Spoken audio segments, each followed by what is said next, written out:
Justice Department has filed suit against the state of Texas for violating Section 2 of the Voting Rights Act. Texas has violated Section 2 by creating redistricting plans that deny or abridge the rights of Latino and Black voters to vote on account of their race, color, or membership in a language minority group.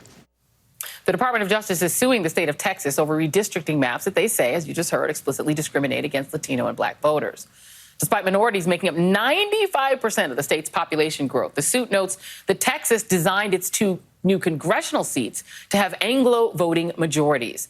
The suit also asserts that Texas intentionally eliminated a Latino electoral opportunity in West Texas and failed to draw a seat encompassing the growing Latino electorate in Harris County, which includes Houston. But the situation in Dallas might be the easiest to visualize. Whereas the DOJ put it, Texas surgically excised minority communities from the core of the Dallas-Fort Worth metroplex by attaching them to the heavily Anglo rural counties, some more than 100 miles away. I mean, does this look like a fairly drawn map to you? This comes at a time when Republicans are doing everything they can to make sure that Democrats cannot win more elections. In Ohio, lawmakers are hiring lawyers to defend their maps who worked with a North Carolinian on what a court called one of the largest racial gerrymanderings ever encountered. And in Wisconsin, a group tied to Donald Trump is trying to figure out how to bypass the state's Democratic governor, and how to change how elections are run. I'm joined now by LaTosha Brown, co-founder of Black Voters Matter, and Jason Johnson is back with me. And LaTosha, it's so blatant now with the Voting Rights Act essentially on death's door. Republicans are doing this openly. You're in the position now of registering and trying to encourage Black folks and folks to vote. Black Voters Matter is out there doing that. How does this change the context? Because if they're just going to steal the elections, how do we even encourage people to sign up and be a part of the process at all? I think that's an excellent question. I think that's why we have to do more. That, yes, while we're going to organize, we've been very clear from the beginning with this administration and with Congress that we can't out-organize what's happening to us right now, right? And that it is going to take federal legislation. We're going to have to put pressure on federal legislation. I think it's quite ironic that the president is hosting a democracy summit with world leaders, yet right in his own backyard, what we're seeing efforts to actually undermine and marginalize Black voters and brown voters all across this country. So if we want to talk about democracy, as my grandmother used to say, charity begins at home. Yeah, I mean, let's look at this Texas redistricting plan. White voters account for 40% of the population, but they get 60% of the districts. Hispanic voters are 39% of the population. They only get 18%. Black voters are 12%. They get none of the new districts. I mean, Jason, it's not subtle. No, it's not subtle. And I mean, these districts they make look like a Dexter blood splatter. They're just pieces here and there that are just convenient for whatever the Republicans want. And the concern is, and LaTosha sort of points this out, being in Georgia and parts this out, the concern is, even if you can organize, the legislation that is being passed in a lot of these states has basically said the state can step in and throw out whatever the results are if they don't like them. This is an emergency. And I know this is something that hasn't been done in 50, 60 years, but you know what happened when the federal government said, hey, Brown versus Board of Education, we've got to integrate schools? They sent troops. They sent federal officials to places and said, you will let Black children into school. This administration can say, we have concerns about how elections are being conducted in this particular state. We're going to send officials down there. We're going to send election observers. If we think that people's civil rights are being violated, we will do a federal takeover. I know lots of people are going to scream about this. The right wing is going to scream. This is what the federal government is supposed to do. If states are violating people's civil rights, you're supposed to step in. And we know perfectly well that the courts alone are not going to be good enough for this, because by the time this gets up to the handmaid and all those other people hiding in the Supreme Court, they're going to say that what Texas is doing is fine. So in order for this government, for the Biden administration to save next year's elections, they're going to have to get aggressive and they're going to have to get creative about protecting people's rights. And let's be clear. Just because you pass legislation doesn't guarantee Democrats win. Look what happened in Virginia. But It does guarantee that people have a right to vote, and that's something everybody should be allowed to do regardless of party. Oh, I mean, maybe they better go back and get Eric Holder, because I'm not sure Merrick the Mild is going to do any of those things that you just mentioned. Let me listen, because a lot of this is also personal in Georgia. And you're in Georgia, LaTosha. So let me play David Perdue. So David Perdue is fresh off of, the controversies about whether he tried to enrich himself off of COVID. And he's running again. He now wants to run for governor, and he wants to run against Brian Kemp, who Trump is mad at for not fixing the election for him after the fact. Here he is making it very personal about why he's running. To fight back, we simply have to be united. Unfortunately, today, we're divided, and Brian Kemp and Brad Raffensperger are to blame. Look, I like Brian. This isn't personal. It's simple. He has failed all of us and cannot win in November. Think about how different it would be today if Kemp had fought Abrams first instead of fighting Trump. I'm David Perdue. I'm running for governor to make sure Stacey Abrams is never governor of Georgia.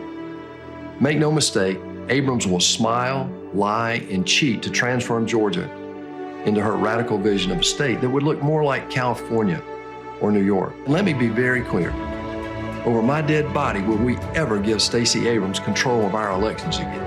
Okay, the first one was him attacking Brad Raffensperger and Brian Kemp. But I mean, LaTosha, that is very personal. But it is clear that it isn't just David Perdue. Fulton County, Georgia, is what they're talking about. They are angry that Fulton County delivered 2 Democratic senators for the Democrats. And if Stacey Abrams manages to get through all the hoops and, let's say, win the popular vote in Georgia, it isn't just David Perdue, it's the current people who could simply reverse the election in Fulton County and hand it over to that guy. Your thoughts? Absolutely. That's part of the reason why we were fighting SB 202.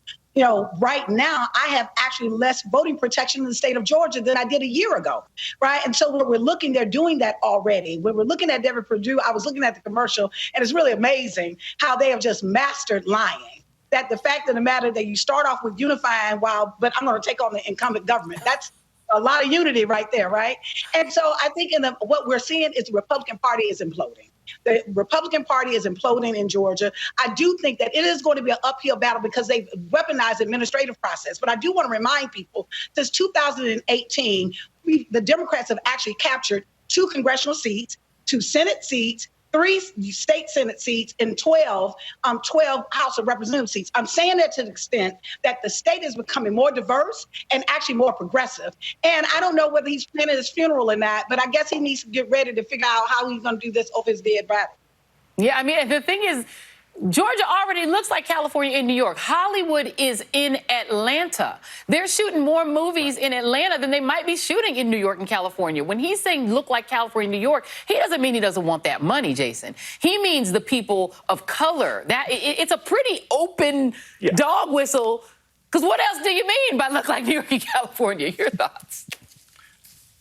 I mean, at this point, it's a klaxon. And here's the thing. It's actually a really terrible commercial because if you're trying to triangulate, it's like, I don't like Brian Kemp. I'm going to stop Stacey Abrams. You're talking about a smaller slice of the population. One thing, and LaTosha knows this very well, we all know this very well, Metro Atlanta has been growing at like 1,500 people every 2 weeks for like 3 years now.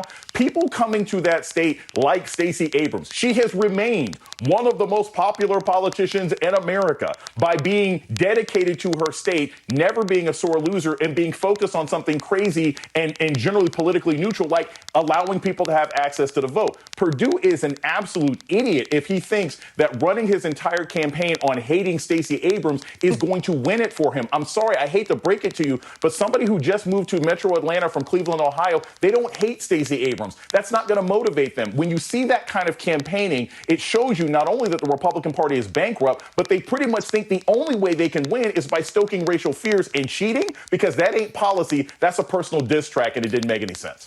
You know, and LaTosha, I mean, the work that you've done, the work that Stacey's done, the work that Fair Fight and your organizations, I mean, Georgia is very registered. That wasn't the case when Stacey Abrams ran the first time.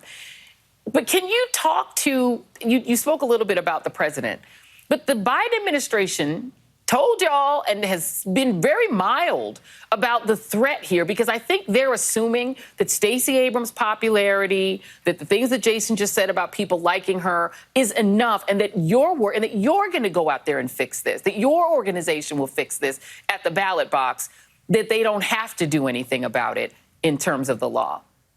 You know, it's a challenge if I were to think about sports. Who wants to play a sports game when the referees are already going to go to cheat? Right. The bottom line is the people who are in charge of the process have already openly said that they want to cheat. Right. You had the cheater in chief saying that why aren't you cheating in Georgia? And then what you saw right after that is you saw legislation that actually legalized what it is that he was asking for. And so I think it's really important. I agree that I think when we're looking at the Biden administration right now, we're talking about, it's not like the Democrats don't have a tool, right? This attachment to the filibuster is creating harm all across this country, not just for Black voters, but it actually is a part of supporting, I think, when you talk about political corruption, that anytime people are punished because of who they voted for or how they voted, that in itself is a definition of corruption. So we're talking about preserving democracy or any element of democracy in this country. We should be responding, right, when we're looking at the drawing of maps, not just in Texas, but in Georgia, where the Republicans have drawn the maps in such a way that they have an advantage, although 100% of all the population growth in the state of people of color. Yeah, I mean, listen, DOJ's got to do more than have a mild press conference. There's got to be some action. Joe Madison is literally still on a hunger strike. He's 72 years old. He should not have to be on a hunger strike in 2021 in America. LaTosha Brown, Jason Johnson, thank you both very much. Still out on the ReidOut.